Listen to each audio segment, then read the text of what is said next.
Hello, this is Jack from tofluency.com.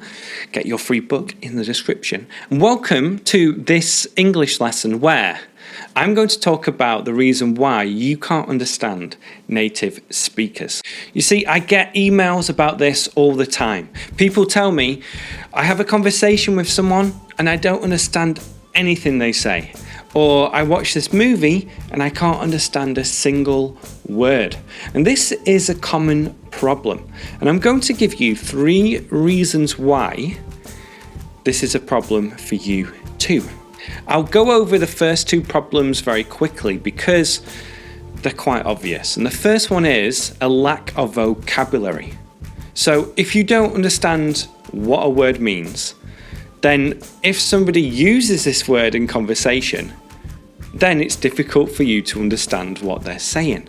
And obviously, the more words that we understand, the better we can understand people when they speak. So, lack of vocabulary is number 1.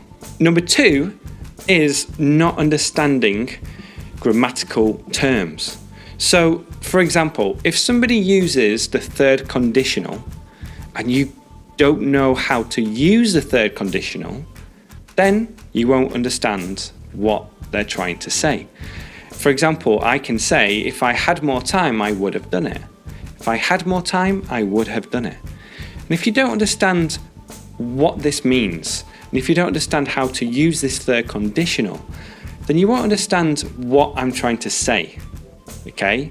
And you might be a little bit confused. Is he talking about the present, the past, the future? Is he talking about a real possibility or hypothetical situation? It can be really difficult. And this goes for all different types of grammatical terms, okay? So grammar plays a big part in this. But let's say that you have been studying grammar and vocabulary for a long time. That when you take a test online about the third conditional, you understand it. You get 100%. You have a large vocabulary base that you can understand when you're reading. That when you read a text, you know the words that are being used and what they mean. But when it comes to conversation, when it comes to watching movies, you can't understand what people are saying. And the main reason for this is that textbook English is not used by native speakers. And when I say textbook English, I mean the type of English that you learn in a language school. So, for example, let's say you're learning again about the third conditional. And when you're doing your listening exercises in the class and when you're reading it, it can be quite easy because the audio is something like this. If I had more time, I would have done it. If I had more time, I would have done it. Whereas in everyday English, people say it like this. If I had more time, I would have done it. If I had more time, I would have done it. Let's do another example. Let's say you're talking about the future. In textbook English, you'll hear, I'm going to do it tomorrow. I'm going to do it tomorrow. Whereas in everyday English, you'll hear, I'm going to do it tomorrow. I'm going to do it tomorrow. So what is happening is that native speakers, they use relaxed pronunciation, going to equals gonna, and they also link words together. And when people say, oh, English speakers speak so quickly, I can't understand them, this is what English speakers are doing. They're using this relaxed pronunciation, okay, and they're also linking words together. Now, some people will tell you this is informal English, don't do it. But you know that if you want to understand how people speak, you need to know how people speak.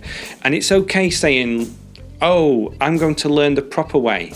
I'm going to learn the right way to do it. But if you really want to understand how people speak, then these are the types of things that you need to work on, that you need to improve. So the question is, how do you improve? How do you better understand people when they use this type of pronunciation? Step 1 is to know when we do it. When we use relaxed pronunciation, when we link words together.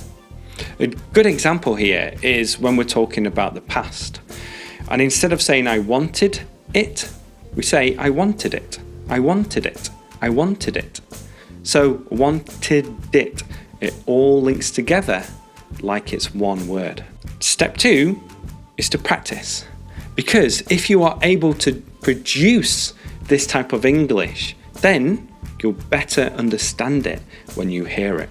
So practice these linking words. Practice relaxed pronunciation. It doesn't mean that you have to use it all the time. It doesn't mean that you have to force it. But being able to do it helps you better understand it. And to help you with this, if you don't know, I go through all of these different types of things in the To Fluency program, which is my program for English learners like you. So I have a full tutorial on all the different aspects of pronunciation, including linking words, intonation, stress, rhythm, all these different types of things. And I give you the audio and the materials so that you can practice this. So be sure to check that out. There is a link in the description.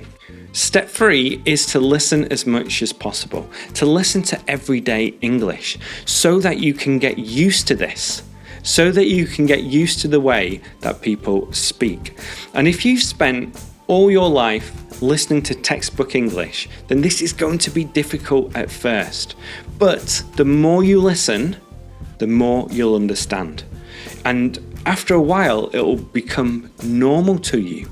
You will get used to this. You'll get used to the way that people speak. In summary, the reason why it's difficult to understand native speakers is due to a lack of vocabulary, a lack of grammar, and also because native speakers don't speak like they speak in textbooks. And to get better at this, what you need to do is to understand that this happens, learn what native speakers do, practice it yourself, and then listen as much as possible. So if you want to get my program, click over here. If you want to get my book, there is a link in the description. Thank you so much for watching. I hope you enjoyed this, and be sure to subscribe if you are new. Bye for now.